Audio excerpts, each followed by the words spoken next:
Okay, so I'm going to do this real quick. I just thought, oh, I better do it while it's still fresh on my mind. I wanted to go and make a little quick video again, just on, the brushwork or the brush practice. Just realized I don't have a cloth here, but hey, handy dandy toilet paper and tissue always does the trick. So you'll actually even have some artists who use a roll of toilet paper and they just keep it up above their paperwork like this, and then they'll just use it as they're dabbing off and they'll go through the whole roll that way.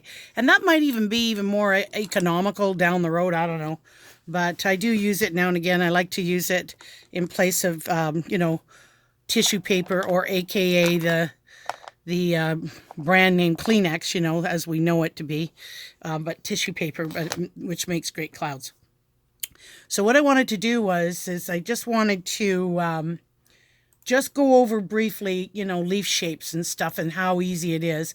So always have your little practice papers. So this is student grade. Sorry if I'm burping again. It happens when I talk fast. Sometimes I'm breathing in and talking fast and then I get the hiccups. But I'm going to take a drink right now. So, and I want to get it done.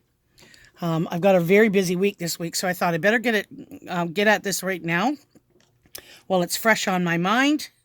So I'm just, I animated all my watercolors. You know what that means, of course, is that's getting them wet and ready. So reanimating. So to me, I like the sounds of that better than, oh, get your watercolors wet. Let's reanimate our watercolors, right? So that's the beauty of watercolor. You can dry it and then just spray mix it, get a nice little dollop, of course, with our pipette. I find that one squeeze of a pipette with water into your pans, half pans or whatever. I tend to use full pans. I do have half pans, of course, as you know. Anyway, I don't want to digress. But first I wanted to talk about with stems, okay? We talked about stems very briefly, and I didn't, I may have maybe just fluffed over it, but I do want to recognize that, making stems may look easy for some, and for those who have been doing it for a long time, it probably is, but it can be a little tricky to get the hang of. So I'm using this, this is the number 6. You remember those brushes that I said that I bought off of Amazon? I wanted to try them out, like they're student grade. And so I don't want to use my good ones when I'm showing you techniques when you can't afford to go out and get the really good brushes. So I'm going to use the student grade to show you how I can accomplish what I can. So I'm actually pretty impressed with these because they come to a really nice point. They don't have a very large barrel on them. However, this will make really nice smaller leaves. Now I will go to the number 8s when we get moving. So that's the number 8, and that's actually my Princeton. And you can see there's not a whole lot of difference between the two in barrel size, but the Princeton will go, so this one here is still wet. I showed you that before, where it has a pretty decent point to it. The Princeton is a synthetic. I think it's a 50-50. It might be one of those synthetic squirrels, and so it has a nice point, and it will also flatten out to a fairly nice width. Okay, so we'll play with that, and so that's the key though too. Obviously, if you're going to get a half and half natural hair, half synthetic, like I have with the velvet that that I showed you before, just in case you forgot, I will pull them. Those are the ones that I purchased for my silk painting, and I love them so much that I actually even use them in my watercolor now. So these are the black velvet, silver black velvet, and these are absolutely beautiful, beautiful halves and half and halves. So this is the number 8, and you can see that it, even though it's a half and half. So when you get into the really good, so you can see that it has the water amount on this. Look. So see how that when I bend it like this, it sort of stays. This one here has snapback. That's how you can tell that's synthetic. This here, you can tell it's got half and half because it sort of stays in one direction. If this was 100% natural hair, it would be way over here. You know, it would stay like this. But this I like because it's got a little bit of snap to it, but it's also got the capacity to hold the water a little longer, and I'll get more mileage out of this brush. Whereas this here, I'll have to keep dipping. That's the thing about synthetics. They're great, but you have to keep dipping them in the paint and or the water to continue to get the same volume of water, you know, or of paint on your paper. You have to keep dipping in or what have you. But like I said, you when you get used to your tools and you know your tools, then that's how you learn, and that's how you grow, and you get to know them, and before you know it, you're the master of your tools. Okay, so I got that beautiful convenience green, my lovely little chromium green oxide that I love so much. I love the oxides, the red oxides, the green oxides. So when we're doing these, you just want to dip your paint into your mix. And I've got the coffee mix here. I don't know if you can see right here. I got the coffee mix here. And I've made up a couple of other, I put in some yellows and that so I can mix them up. And I've got my primaries, the ones that we're using in the class. So hopefully I've got this set back. And, okay, so that's what we're going to do. So typically I start from the bottom up. And you want to be gently, just paint a thin curved line to create the stem shape. You don't want to go too slow because then the line can become too thick and look crooked. So like for instance, if I was going to go slow, it might, well, that's actually pretty nice. But we did this before, didn't we? But if I was going to go quicker, so that's barely off the page. So for stems, I tend to keep my hand on the paper, right? Because that way I'm using my fingers and or my wrist, and I feel more in control. And so, but if I go off the paper, I'm still going to try and anchor it with my baby finger here, right? So little harder. And if I come back on my brush handle here, I can still. So this number, this is the number 8 of the, oh, this is the Stratford in York. Oh, that's a really good one. I thought I grabbed this one. So the Stratford in York isn't the silver that I had picked up before. This is the number 8. So you can see the Stratford in York is a really high quality brush itself. And if you can afford those, that's good. But anyway, I didn't realize it. So that's the Jet. It's a beautiful, beautiful brush. So you can see how much mileage I got off with just one little dip. And I'm still going. So you can see how wonderful it is to have a brush. So and I'm actually can add a little bit more pressure to get a thicker bottom, right? But then, remember before, so I'm going to go back in, I'm just going to dip in again. And what we said before, so there's a pushing and there's a pulling. Now pushing, I'm not going to push this way. Pushing, I'm going to push this way. I'm going to have my hand in the opposite direction. And this will be calling, it's really sort of pulling because I'm actually pulling with my hand, but it's considered pushing when you're going the opposite direction of your natural flow. So, so here, I'm going to go, right? Remember we showed you the flat? Isn't that gorgeous? So that you're just taking the shape of that. So I went a little bit and I drag it a little bit, and then I bring that up. Okay? Now if I was going to bring it this way, pulling down,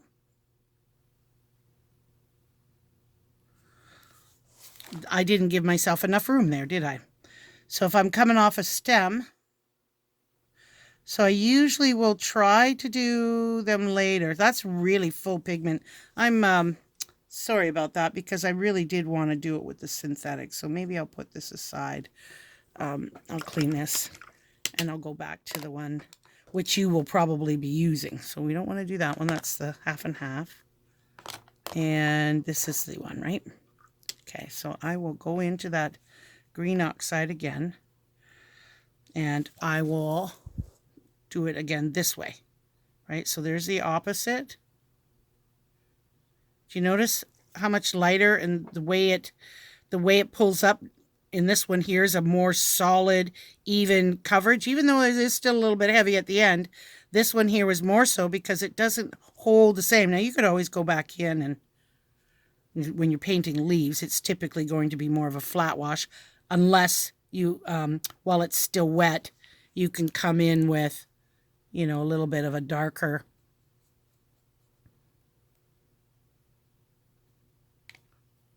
Right, while it's still wet. Right? I'm going to just come right in with a blue. Right? A little bit of water on that, so I'm going to take a little bit of that out. Might be a little bit too much water. But so that's how you can variegate it. I hope you can see that okay. Bring it down. So you see where I came in there? So I'll try and get more light on there. I know this phone, I'm doing it with my phone, so it is casting a little bit of a shadow. So I'll see if I can add more light to the subject.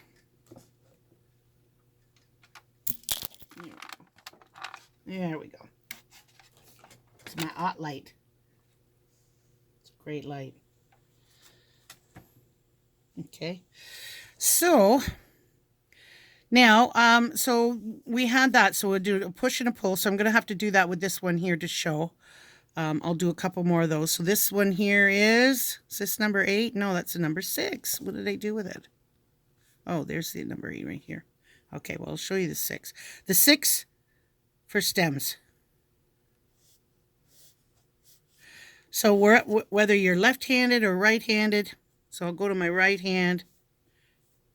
You don't, so I was a little bit sloppy there, and that's probably because I'm doing it right-handed. So my right hand is still kind of got that, you know, that uneasiness, because I'm not familiar with it, right? I do try to paint with my right hand every now and again because it helps alleviate the carpal tunnel on my left. So you get the picture, okay? So practice your stems, because your stems are every bit as important as the leaves themselves too. So now the leaves, once again. Okay, I'm going to keep the synthetics over here, and I'll keep my naturals over here. I just love those. No, my half and halves. So with the leaves now, I'll switch to the Princeton. This is the Princeton Elite. I don't know if that shows up there or not. And it's a number 8. The number 8 is my primary size that I like to use in a watercolor brush. And I also like to use, believe it or not, a number 12 round, which is very big because it can do a combination wash and fine point for me too. So going with the stem method, like I said to you yesterday, using the stem method, there's a way that we can do it. So we can pull, or we can pull this way, or we can push. So I'm going to do a pull of the stem. So I'll just do the stem right here so we've got some room. Oh, right? Then I'm going to take this side and make my leaf part there. You can fill it in if you want. Right? And then I'm going to come to this side. I'm going to come just slightly down and lift up. Right? So what's nice about this, and you can actually even do it so, you know, you can make, you know what I mean? But I like this too, and some on every other or something like that, because it indicates the vein going through. Now you could make that longer. Notice I I got my baby finger guided at that time. Now, right-handed, you would probably maybe start on the opposite side, like, right, like this. And then you can come over like this.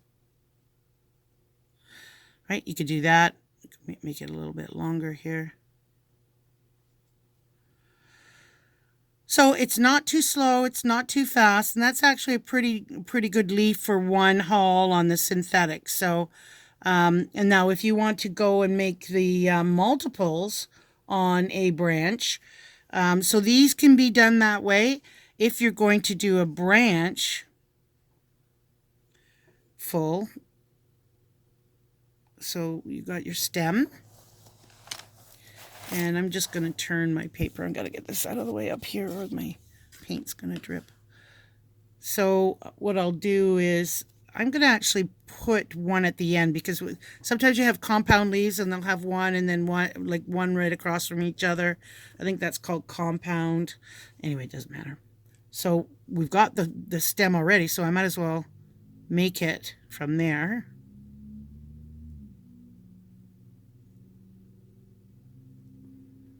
Right? See, there was a lot of paint left over there. So let's do the stem off of here. Right? And then do the leaf. So sometimes it takes more than once. And we can do right straight across.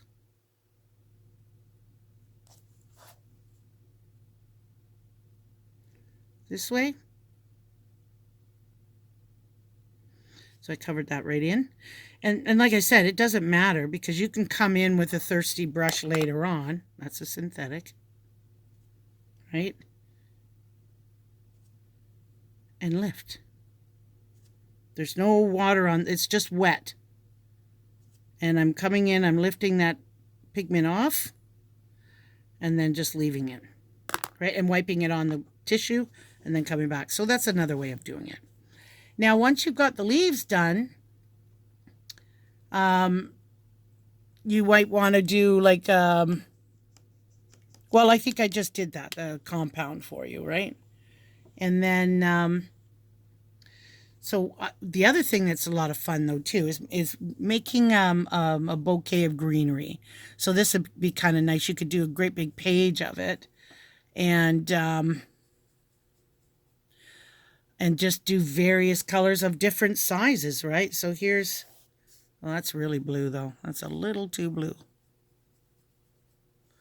But that's a beautiful turquoise, isn't it? That's with phthalo blue. Yeah. So that's tea consistency, of course, right? But that's okay. Am I out of the camera here? Yes, I am. Okay, so let me move this out of the way. As my page gets filled up, running out of room too. Right, so down, up, right? You can always fix those later. It doesn't mean that you've failed if you don't meet the... See, the thing is it's relative, isn't it? So the thing is, art isn't about getting anything perfect or looking like the next, watercolor artist. It's for you to pick up these awesome techniques and creating your own art. The fact that you're branching out to this wonderful medium is already successful as far as I'm concerned. So to we're not going for photographic perfect. We're going for representational, aren't we? So these are, I think, is what you call a compound, is when they're right across from each other. Right? So there you go. Now, if I was to do it the way I showed you last time, these I think are easier than the one I showed yesterday that I think you struggled a little bit with. So I'm actually going to do this with a turquoise, because I can. And then that was the one where we went straight down in the barrel and lifted up, right? straight down in a barrel and lift it up. Straight down, flat, drag a little bit, but as you're dragging, lift it up. Right down, drag it a little bit, and as you drag it, you lift up. So the longer you drag it will be the longer the leaf turns out to be, right? So for instance, I'm dragging, and now I'm coming up. Oh, for crying out loud, I'm not even in the, I apologize, not even in the camera. Okay, let's do this again. So the longer I drag it, so there's the barrel. I'm not flat out, because if I'm flat out, I'm going to be like this. So you see that? I'm dragging, I'm lifting up. But that's pretty slow. When you get used to it, you're going to be doing, you're going to be really good at it. You're just going to be going up like this, right? Can I do a lift? Because I think there's some, it's a permanent, I think there's phthalo to make this turquoise here. So let's see if we can do a lift. When you know there's a permanent color as part of the, I didn't look at the label to see what the, no, it's a PB36. I have to look that up. I don't believe that that's a permanent. So this was still a little too wet. As you can see, it's blooming. So we typically will do that. You remember when I was telling you about the eraser shield? So this is what they look like, right? And when your watercolor is dry and you come in with one of those, remember that little mark there I showed you? You come in with those little Mr., you know, the little white sponges that act like a Mr. Clean whiteout. You can use that, and that gets rid of the watercolor. I know, it's a brilliant thing. I remember when I first heard about it, I thought, oh my gosh, that's absolutely brilliant. So, you know, so just practicing and filling up a page with these beautiful, wonderful stems, and you know, and play with your greens that way too. So I'll make this one a little bit brighter.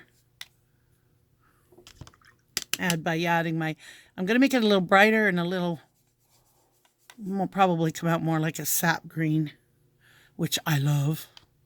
I love sap green. So this one here is a little bit on the tea side, tending towards coffee. And so let's, I'll go this way, this one, right? See how many leaves I can get out of this. You see how I'm flat, lift, and then I'll just come in. I'll see if I can do, it's a bit heavy. I put a little bit too much pressure on that, so it's okay. So if you like that, then you can come in after it's dry and come in with a darker, I mean, we could even come in a little bit with a little darker pigment right now and just touch on the bottom. And that can ride up the stem of that, right? Just tilt your paper. And there you go. Feeling comfortable about that? So, and just, you know, fill up the page. It's just continue to just keep adding leaves and different shades of your green. And so I want you to cover that whole page up. And it's gonna be so pretty when you're done. I got a block here, so that wasn't very good, was it? What I'll do is I'll just use one of these older on the back side. So I didn't obviously prepare very well. So, so basic color and shape. So matching up those, I wanted to show you just easy because we're going for representational, right? So just creating simple petal shapes. And then when you paint them together, they form a beautiful peony flower, which is one of my favorite flowers. And so the shading and little details and stuff like that, remember, I said all we do first we get down the shape, right? And then we work on form, and then we work on detail. Detail tends to be something that you'll do even maybe when it's dry to give it that more realistic where you're actually adding your shading or more value. But the goal is really to get used to creating the shapes. Remember, what this is something I've been trying to drill into you, is we're not making photographs, we're making representational, but you have to first learn the rules before you can break them. So by learning the shapes, because everything is created from shape, then we can go into the next stages. Okay, so I think we can maybe work with, so typically I like to work with a bigger brush on these. But you've only got the size 8 for now, but I want to show you could probably do this. I don't know if I could do it with a number 8. The number 12s are bigger brushes for this sort of a thing, and I'll show you why. Because we're working with floral petals, right? So I've got my my magenta here, which I'm going to, I could probably use alizarin. It really has a beautiful pinkiness to it too. I should probably use, but try to keep your pigments really. So this is the number 12, and that of course is this. Do I have a number 12? Yes, I do. I think this is the number 12 in the Robert Simmons Sapphire. This is a really nice brush. Look at the barrel on that. So this is a synthetic, so maybe I'll use that. It is affordable. These ones here, I believe for a set, they were, I think they cost me at the time. They might be cheaper now, but I think for a set of 2 or a set of 3, they were about $85, which, you know, in a painter's world, you take good care of your paints, your paintbrushes, they're going to last you a long time. And the fact that they're half and half assures me that I'm probably going to get a little bit longer life than the natural hairs. They tend to become brittle and frail over time. But I haven't thrown away my originals. 35 years ago, I think it was, I bought them. They were $125 each. So anyway, I've made up a little puddle of my magenta. And I'm actually using the Beam paints, B-E-A-M, that I told you I purchased. Art's Den in Petrolia, picked up some Beam paints. I've been actually stocking them for a while. They're a Canadian-made paint. They're absolutely lovely. They mix extremely quickly and very well. So anyway, just begin. You make a puddle. And make it diluted enough so like almost like a tea or coffee, and then we'll create an oval shape for the first petal. And so what we'll do is we'll just kind of, you know, make that oval shape, right? And then you could use the tip of this. You can see it's quite big, and it's actually just leaving.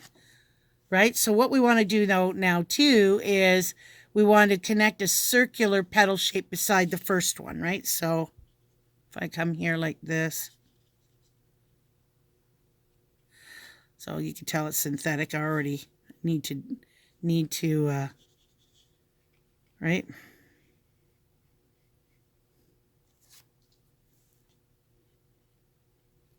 So there's my sort of circular shape.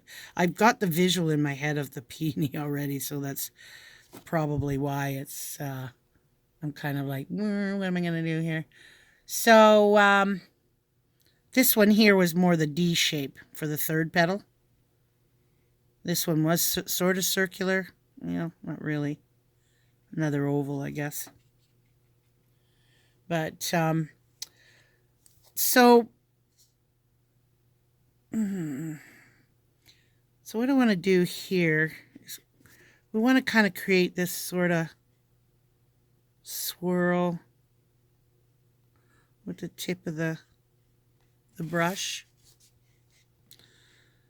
I can't remember who it was I saw that did this. I think her name is Stephanie. She's an artist that I followed quite some time ago, and I remember this is how she was doing her. I'm not even sure. Maybe I did the watercolor course from her some time ago.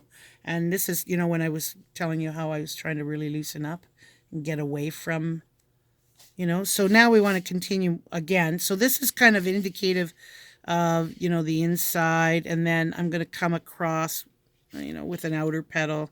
I'm not touching those inside ones, right? I can come around to this one. But I think from here, you know, we can just,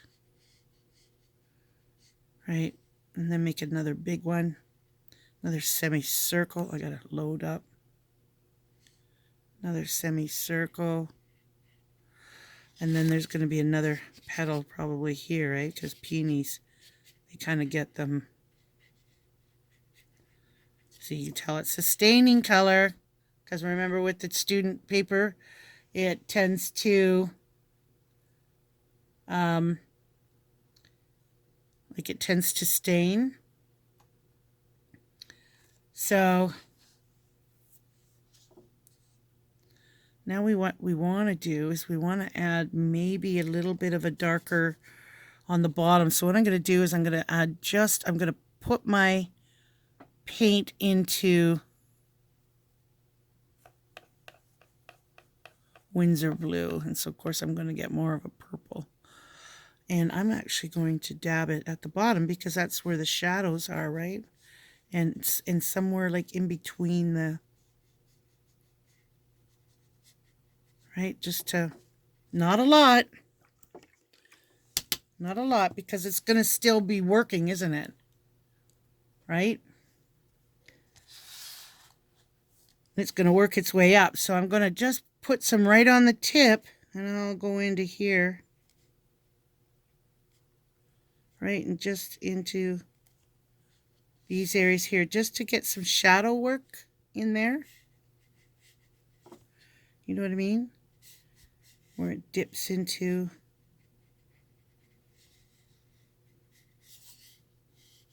Yeah. I know it just looks like a blob of color right now, but we can actually. So the thing is what we're doing is we're just kind of building up more of a representational kind of a floral, right? So when you're happy, so you can see I've got blooms in there. I don't care though. I'm happy about it. And it's because the paper was still too wet. You know what though? That's the best way to blend your colors together. So I might even add maybe just a titch of yellow. Mind you, I should be doing it just with the magenta and not the purple part.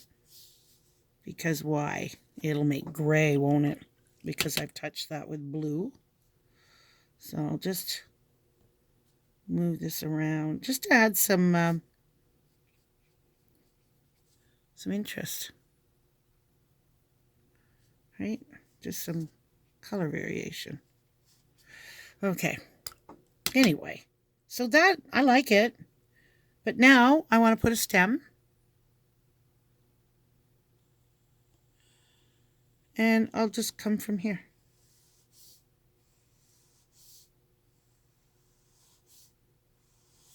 So I'm too light. That's why I have to keep going back.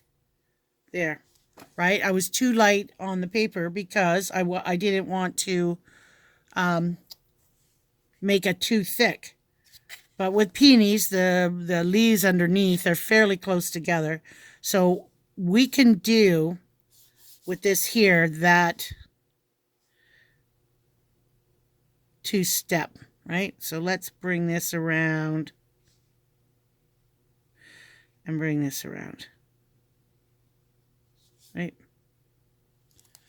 And then let's put a smaller one over here, right up. Don't touch the peony, even if you do, so what? Okay, how's that? Does that work for you? So typically you want to marry this up with your leaves. You can do this with orange, like make an orange, you know. So if you make that color wheel that I showed you or that I've attached, you can make a color wheel or color wheel wreath out of